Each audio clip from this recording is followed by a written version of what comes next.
بسم اللہ الرحمن الرحیم۔ السلام علیکم ورحمۃ اللہ وبرکاتہ۔ معزز دوستو، اگرچہ اسلام میں بلی حلال نہیں ہے لیکن اس کو پاکیزہ اور طاہر حیوانات میں شمار کیا جاتا ہے۔ جو بلیاں کسی کی ملکیت نہ ہوں انہیں پالنے میں کوئی حرج نہیں۔ جیسا کہ حدیث میں ہے، سیدنا عبداللہ بن عمر رضی اللہ تعالیٰ عنہما سے روایت ہے کہ رسول اکرم صلی اللہ علیہ وآلہ وسلم نے فرمایا، ایک عورت کو بلی کی وجہ سے عذاب ہوا، اس نے بلی کو قید کر کے رکھا یہاں تک کہ وہ مر گئی، پھر اسی بلی کی وجہ سے وہ جہنم میں گئی۔ جب اس نے بلی کو قید میں رکھا تو نہ کھانا دیا، نہ پانی، اور نہ ہی اسے آزاد کیا تاکہ وہ خود کیڑے مکوڑے کھا کر گزارا کر لیتی، یعنی اس نے بلی کو تڑپا تڑپا کر مارا تھا، اس لیے وہ جہنم میں گئی۔ تو آج کی اس ویڈیو میں ہم آپ کو بتائیں گے کہ بلی کو پالنا کیسا ہے اور دین اسلام بلیوں کے بارے میں کیا حکم دیتا ہے۔ اس کے علاوہ بلیوں کے متعلق کچھ معلومات بھی دیں گے تاکہ جو لوگ اسے پالنا چاہتے ہیں انہیں اس سے فائدہ حاصل ہو۔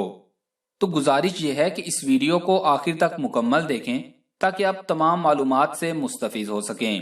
اس ویڈیو کو صدقہ جاریہ سمجھ کر دوسروں کے ساتھ شیئر کریں، ویڈیو کو لائک کریں، اور اگر آپ ہمارے اس چینل پر نئے ہیں تو ہمارے چینل کو سبسکرائب کر کے گھنٹی کا بٹن ضرور دبا دیں۔ دوستو، ایک سائنسی اندازے کے مطابق انسان نے بلی کو 10,000 سال پہلے سدھایا یا پالتو بنایا تھا۔ بلی آج کے دور میں سب سے عام پالتو جانوروں میں سے ایک ہے۔ افریقی جنگلی بلیوں کی کئی اقسام کو پالتو بلی کے آباؤ اجداد سمجھا جاتا ہے۔ بلیوں کو پہلے شاید اس وجہ سے سدھایا گیا کہ یہ چوہے کھاتی تھی اور اکثر اوقات جہاں اناج محفوظ کیا جاتا ہے وہاں انہیں پالا جاتا تھا، لیکن بعد ازاں ان کو انسان کے دوست اور پالتو جانور کے طور پر بھی پالا جانے لگا۔ پالتو بلیوں کے جسم پر لمبے یا چھوٹے بال ہوتے ہیں جن کی بنیاد پر ان کی اقسام اور نسلوں کا تعین کیا جاتا ہے۔ آئیے آپ کو وہ حدیث بتاتے ہیں جس میں بلی کے متعلق ذکر کیا گیا ہے۔ روایات سے یہ بات ثابت ہے کہ بلی اگر کھانے میں سے کچھ کھا جائے یا پانی پی لے تو وہ پلید اور نجس نہیں ہو جاتا، کیونکہ مشکوٰۃ شریف کی حدیث مبارکہ ہے کہ ایک عورت نے حضرت امی عائشہ صدیقہ رضی اللہ تعالی عنہا کو حدیثہ بھیجا تو وہ نماز پڑھ رہی تھی۔ اس عورت نے حدیثہ وہیں رکھ دیا تو بلی آئی اور آ کر اس میں سے کھا گئی۔ حضرت عائشہ صدیقہ رضی اللہ تعالی عنہا نے نماز کے بعد اسی جگہ سے حدیثہ کھایا جہاں سے بلی نے کھایا تھا اور فرمایا، بلا شبہ نبی کریم صلی اللہ علیہ وآلہ وسلم کا فرمان ہے، یہ بلی پلید اور نجس نہیں بلکہ یہ تو تم پر آنے جانے والیاں ہیں۔ حضرت عائشہ صدیقہ رضی اللہ تعالیٰ عنہا بیان کرتی ہیں، میں نے رسول اکرم صلی اللہ علیہ وآلہ وسلم کو بلی کے بچے ہوئے پانی سے وضو کرتے ہوئے دیکھا ہے۔ اسی طرح ایک اور روایت میں ہے، کبشہ بنت کعب بن مالک جو ابو قتادہ رضی اللہ تعالیٰ عنہ کی بہو ہیں، وہ بیان کرتی ہیں کہ ابو قتادہ رضی اللہ تعالیٰ عنہ ہمارے گھر آئے تو میں نے ان کے وضو کے لیے پانی برتن میں ڈالا تو بلی آئی اور اس سے پینے لگی تو انہوں نے اس کے لیے برتن ٹیڑھا کر دیا حتیٰ کہ اس نے پانی پی لیا۔ کبشہ بیان کرتی ہیں کہ انہوں نے مجھے دیکھا کہ میں ان کی طرف دیکھے جا رہی ہوں تو وہ فرمانے لگے، کیا تم تعجب کر رہی ہو؟ تو میں نے جواب دیا، جی ہاں۔ تو وہ کہنے لگے، نبی کریم صلی اللہ علیہ وآلہ وسلم نے فرمایا ہے، یہ نجس اور پلید نہیں بلکہ یہ تو تم پر گھومنے پھرنے والیاں ہیں۔ ان دونوں روایتوں کو امام بخاری رحمۃ اللہ علیہ نے صحیح کہا ہے۔ دوستو، جہاں تک گھر میں بلی پالنے کا سوال ہے تو فقہا کا کہنا ہے کہ گھر میں بلی پالی جا سکتی ہے، ایسا کرنے میں کوئی حرج نہیں، کیونکہ بلی نہ ہی موذی جانور ہے اور نہ ہی نجس ہے۔ ہر شخص کو معلوم ہے اس میں کوئی نقصان نہیں، بلکہ بلی گھر میں رکھنا فائدہ مند ہے۔ یہ گھر میں پیدا ہونے والے کیڑے مکوڑے اور چوہے وغیرہ کھا جاتی ہے۔ بلیوں کو قدیم دور کے بعد مشرق قریب میں عقیدت دی گئی اور اسلام نے اس روایت کو اپنے بہترین انداز میں اپنا لیا جو اس عقیدت سے بالکل ہٹ کر ہے جو دیگر قدیم مذاہب میں بلی کو دی گئی۔ کچھ مذاہب میں بلی کو ناپاک سمجھا جاتا ہے تو کچھ مذاہب میں اسے حلال جان کر کھایا بھی جاتا ہے، جبکہ اسلام نے ایک طرف ان کا گوشت کھانے سے منع کیا اور دوسری طرف ان کے ساتھ پیار و محبت اور حسن سلوک کرنے کی تلقین بھی کی۔ جیسے ایک صحابی کی کنیت تھی ابو ہریرہ، یعنی بلیوں والا پڑ گئی تھی۔ حضرت ابو ہریرہ رضی اللہ تعالیٰ عنہ کے نام کے بارے میں مورخین میں اختلاف ہے۔ کچھ نے لکھا ہے کہ آپ رضی اللہ تعالیٰ عنہ کا نام اسلام لانے سے قبل عبد الشمس تھا اور اسلام لانے کے بعد عبد الرحمن رکھا گیا،